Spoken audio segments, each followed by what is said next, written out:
샬롬. 오늘도 하나님 말씀 앞에 나오신 여러분 환영합니다.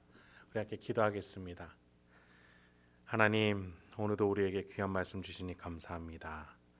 이 말씀 속에서 우리가 깨달을 것들을 깨닫게 하여 주시고, 또 가질 것들을 갖게 하여 주시고, 얻을 것들을 얻게 하여 주시옵소서.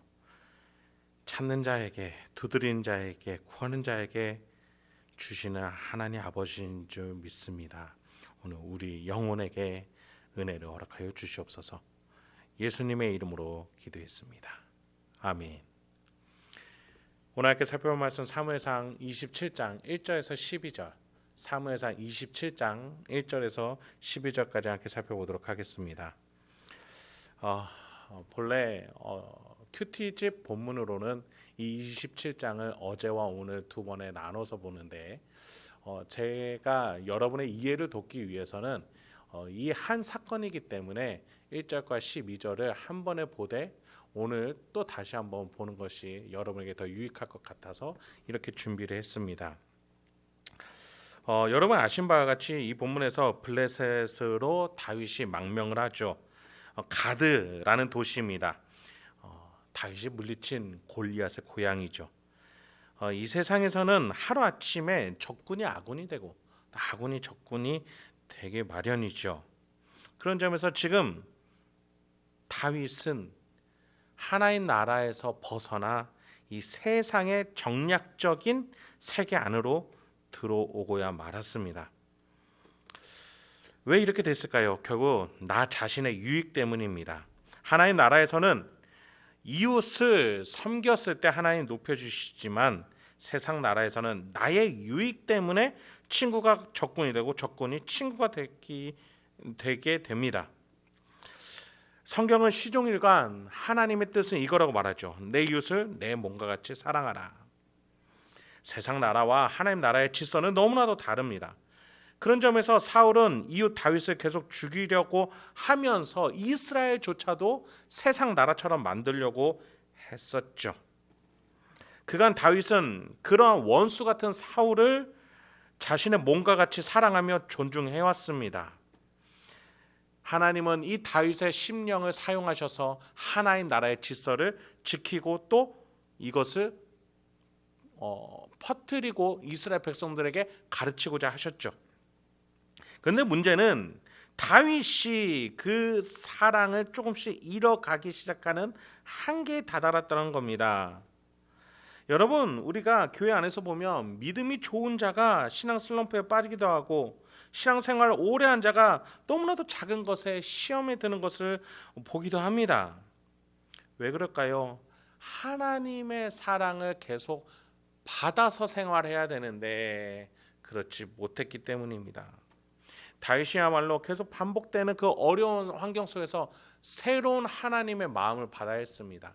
물론 다윗이 시편에 많은 하나님을 향한 기도와 묵상, 찬양을 적은 것처럼 이 고난의 환경 속에서 하나님께 가까이 가려고 했던 우리의 신앙에 너무나 좋은 위인입니다. 그러나 여러분, 인간은 한계가 있습니다. 인간은 하나님께 나아가는데 한계가 있는 자입니다. 그런 점에서 하나님은 그런 다윗을 포기하지 않으시고 붙잡아 주시며 또 이것을 알려주시는 것이죠. 너는 내가 없으면 안 되는 존재다 라고 말이죠. 그런 점에서 다윗은 이 고난의 마지막 때에 끝날 즈음에 자신의 한계를 맛보게 되는 것입니다. 특히 오늘 본문 1절과 12절 처음과 마지막을 한번 살펴보겠습니다.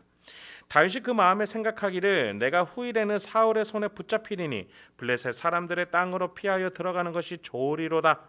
사울이 이스라엘 온 영토 내에서 다시 나를 찾다가 단념하리니 내가 그의 손에서 벗어나리라 하고. 12절입니다. 아기스가 다윗을 믿고 말하기를 다윗이 자기 백성 이스라엘에게 심히 미움을 받게 되었으니 그는 영원히 내 부하가 되리라 생각하니라. 1절에 다윗이 마음에 생각하기를, 그리고 12절에 아기스가 그는 내 부하가 되리라 생각하니라. 생각으로 시작해서 생각으로 끝나는 게 바로 오늘 본문 27장입니다. 여기서 하나님의 생각이 등장하지 않죠. 어제 살펴본 바와 같이 오늘 본문에서 하나님과 다윗의 관계, 사울과 사무엘의 관계, 다윗과 아기스의 관계, 모든 관계가 뒤틀리고야 맙니다. 무엇 때문에요?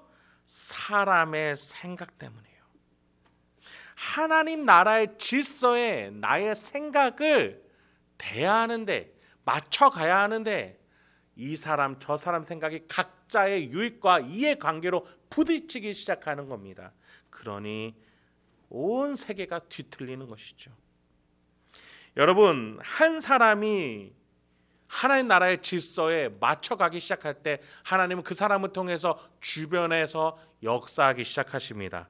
바울은 이렇게 말했어요. 주 예수를 믿으라. 그러면 너와 내 집이 구원을 받으리라. 하나님은 아브라함에게 의인 10명이 있다면 소돔과 고모라를 심판하지 않겠다고 하셨죠. 또 하나님은 성부 예수 그리스도를 이 땅에 보내셔서 온 인류의 구원의 길을 열리게 하셨어요. 한 사람의 순종, 소수의 순종으로 하나님은 하나님 나라의 질서로 이 세상을 더 순결하고 성숙하게 만들어 가신다는 사실 잊지 마시기 바랍니다. 그래서 우리는 우리 자신을 쳐서 복종케 하는 성숙한 영성으로 오늘도 살아내야겠습니다. 여러분을 통해서 세상이 성숙해질 거예요. 그런 점에서 다윗은 하나님이 유대 광야로 들어오라는 명령과 약속을 떠난 것에 대한 의미를 지금 놓치고 있습니다. 하나님 나라 질서로 들어오라고 했던 그 명령을 놓치고 있어요. 하나님은 사울의 나라에서 다윗의 나라를 세우고자 하셨는데 다윗은 지금 아기스의 신하가 되어서 하나님 나라의 왕으로서 질서를 세우는 자가 아니라 결국 세상의 나라로 가고 말았던 거죠. 5절과 10절을 보겠습니다. 다윗이 아기스에게 이르되 바라건대 내가 당신께 은혜를 입었다면 지방 성읍 가운데 한 곳을 내게 주어 내가 살게 하소서. 당신의 종이 어찌 당신과 함께 왕도에 살리까 하니. 10절입니다. 아기스가 이르되 너희가 오늘은 누구를 침노하였느냐 하니 다윗이 이르되 유다 네겝과 여라무엘 사람의 네겝과 겐 사람의 네겝이니이다 하였더라. 여러분, 지금 다윗이 이 세상 나라 아기스 왕에게 어떻게 간 겁니까? 단순히 피신한 정도가 아니에요. 아기스 왕의 아래로 신하로 용병으로 들어간 것입니다. 이게 무엇을 말하는 거예요? 하나님이 계획하신 하나님 나라의 왕으로서 이방 민족을 다스리게 하는 이스라엘의 지도자 나라의 왕으로서 하나님은 계획하셨는데 다윗은 이에 역행하면서 오히려 이방 나라의 하수인으로 들어간 겁니다. 5절에 보면 다윗은 당신의 종이라고 말하고 있습니다. 다윗은 지금 자신이 하나님께 기름 부음 받은 왕이 될 자라는 사실보다 살아남는 현실을 더 우선시하고 있는 겁니다. 또 10절에 보면 아기스가 누구를 침노하였느냐 물어볼 때 다윗은 보고를 합니다. 신하가 되어 있는 것이죠. 지금 성경은 다윗 한 사람이 아기스에게 망명했다는 사실만 말해주는 게 아닙니다.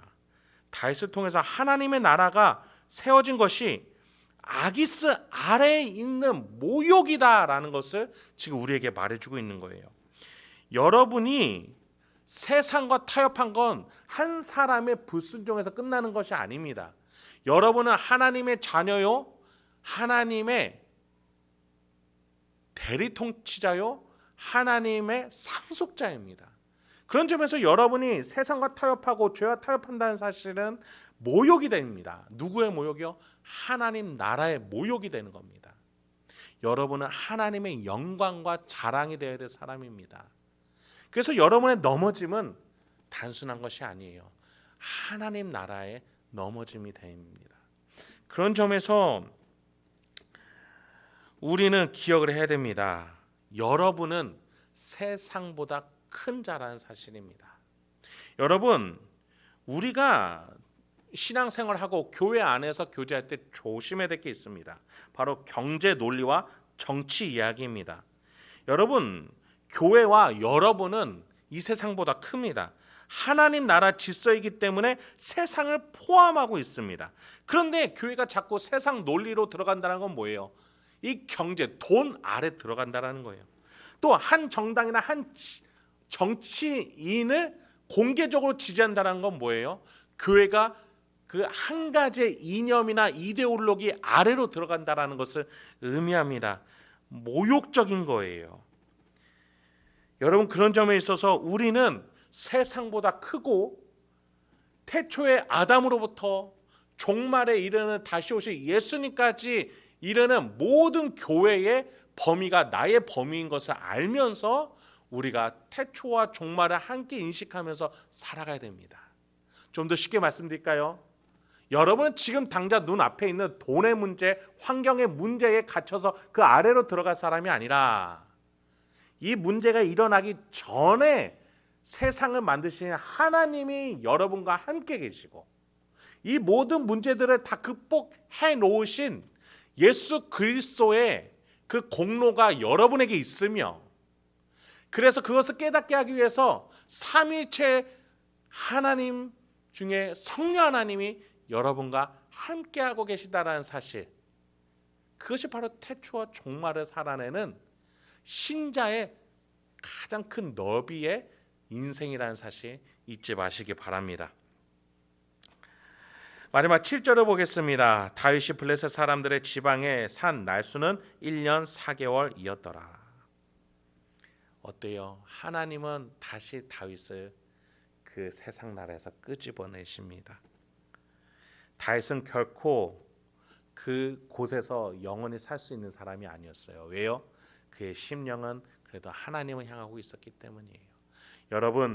여러분이 힘들고 지치고 때로는 경제 논리에 또 세상의 논리에 우리가 넘어질 때가 있죠. 유혹될 때가 있죠.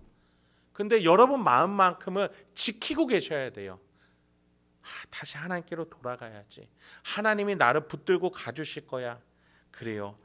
하나님은 여러분 인생을 여러분이 넘어지고 하나님께 등 돌리는 그 순간에도 붙들고 계시는 분이라는 사실 잊지 마시기 바랍니다. 여러분이 돌아서기만 하면 돼요. 여러분이 돌아서기만 하면 하나님은 여러분을 여전히 사용하고 계시다는 사실 여러분이 확인하게 될 것입니다. 말씀을 마치겠습니다. 여러분, 우리의 순종과 불순종도 중요하죠. 내가 순종해야죠. 불순종하면 안 되죠. 그런데 우리가 더 먼저 기억해야 될 것은 그것과 상관없이 하나님은 우리를 통해서 일하고 계신다는 사실 잊지 마시기 바랍니다. 그래서 우리가 항상 하나님께로 돌아가야 합니다. 선한 세계를 만들어가고 계시는 하나님을 기억하면서 오늘도 다시 한번 하나님을 향해서 달려나갈 수 있는 저와 여러분이 되길 소망합니다. 함께 기도하겠습니다. 하나님, 오늘도 우리에게 귀한 말씀을 주시니 감사합니다.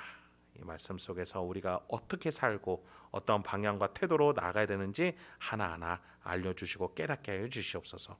그래서 오늘 하루도 우리 성도님들 각각 곳곳에서 승리하실 수 있도록 인도하여 주시옵소서. 예수님의 이름으로 기도했습니다. 아멘.